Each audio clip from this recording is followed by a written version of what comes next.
I'm now joined by Chris Bishop, Managing Editor of Forbes Africa magazine. He joins me now for the latest on the news, especially the edition of the Forbes Africa magazine for the month of July, not so? Absolutely. It's the new one. It's just out the last couple of days. And this is an historic one because this is the first time we've ever had anybody who's not based in Africa. Why would you do that? Well, because basically to cut a long story short, we've got a lot of people, we've been through a lot of the list of billionaires now, but what we do, we always try and weigh up a cover on its importance. Number one, wealth. I mean, this guy's $975 million. This is Anuljit Singh, by the way. He's the father of healthcare in India. He's one of the biggest names in business in the world, in fact. And he built this business there. At one time, he was the largest taxpayer in the entire Indian continent. He's got massive business. But the reason we decided to do it is because he had come here to invest. He's an entrepreneur, to invest in buying up large areas of the Western Cape. He spent something like $35 million. And at the time, when a lot of people are talking about foreign investment and is Africa and South Africa, is it a risk? You know, is there an issue over land? You've got a billionaire here virtually who goes and plows in $35 million overnight in wine farms down near Franschhoek in the Western Cape. And it's actually quite an interesting story how he's done this. And that's the reason why we thought in the end it was worthy of having somebody from outside. Explain that to us. Someone in healthcare and insurance and moving into wine. Big industry in India, massive industry in India. I mean, he's made his money. I mean, I think he's in his near his 70s, but he's made his money. And what he decided to do was he wants to get into wine farming. He wants to get his own label going, etc., etc. And it's an interesting backstory because his daughter came here for the 2010 World Cup. Just to go and see some games and a bit of tourism, watch the football. And she went home and said, "Dad, I've just been to this amazing country called South Africa. I think you should go."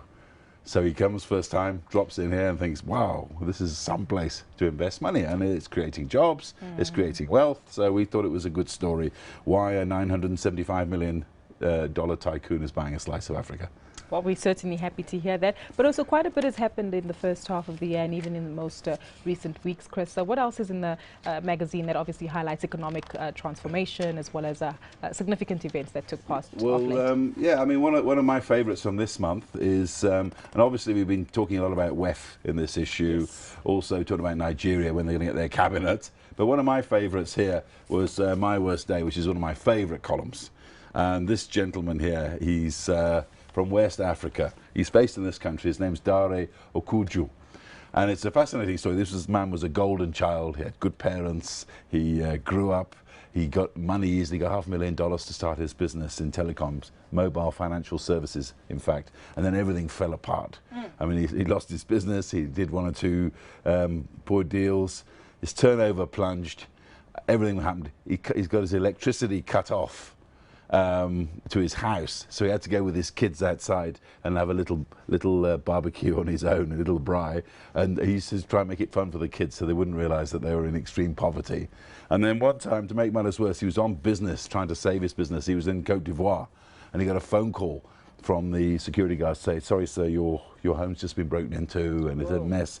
And again, that's how we got the headline. He said in the background he could hear his children crying. In the background is this guy, and it was his lowest point. And he came back and he refused to give in, he fought back, and he's turned his business around. It's an incredible story. And this guy was crying, he was weeping when he was telling us this story. And again, one of the many wonderful stories that we have every month. This is another one of my favorites as well, from WEF, which I picked up. This one here, I mean, it's a sign of the times. We talk here about, I met this young man from Kenya. You can read his story when you buy the magazine, but he sat down, started talking, and he works for RMB. He's in charge of a $2 billion investment fund in Africa, and he's age 38. Yeah. And I told him 10 years ago it would have been unheard of, and 20 years ago it would have been unthinkable. When a young man like that running a massive fund, etc., as we know, the continent is a bit patriarchal when it comes to such things, but amazing, fresh-eyed, fresh stories. This is what we do in Forbes Africa. We get those stories that are happening, the stories that are changing, you know what I mean? And speaking of something in their 30s, not only did you recently have a publication on 30 under 30, but yes. Something else that's going to reach 34 years is something personal to you. Oh yes, on Maybe Monday. your age. On Monday, and I don't look old enough, but afraid I am. It'll be 34 years since I started in journalism, and I was lucky. I come from a very small town where people didn't go very far, but I saw all continents of this earth before I was 30.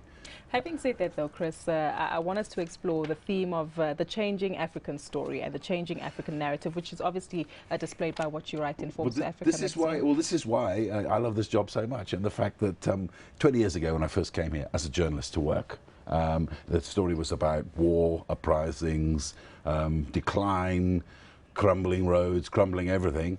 And 20 years' time, all of a sudden, the rest of the world's starting to wake up to what the possibilities and the business possibilities of this continent. I mean, even this channel is part of that. And certainly this magazine is a big proponent of that. And sure, this continent has problems. The world has problems. Yeah. But this continent also has a tremendous drive. And the entrepreneurs that we cover every month in this magazine, I mean, look at this. And this guy here, he's a street trader. PhD from the street. He's got a PhD in street trading. I'm not kidding you, because we interviewed his the supervisor of his PhD. This guy started studying street trading in the Western Cape. He'd already got his degree. He comes from quite a sort of reasonably well-off family in West Africa. And he decides he wants to do a PhD, and he's passed. It took him about 6 years. There was a lot of fighting with his supervisor about it, but he's finally got it. This man from Cameroon, you can buy a hat off on the streets of Cape Town, and there he is. He's got a PhD in street trading. I kid you not. Phenomenal. We get African the stories that no one else gets. Precisely. Chris, thank you so much for your time today. Thank you We're certainly looking forward to getting our hands on that July issue of the Forbes Africa magazine. A big thank you once more to Chris Bishop, the managing editor of Forbes Africa magazine.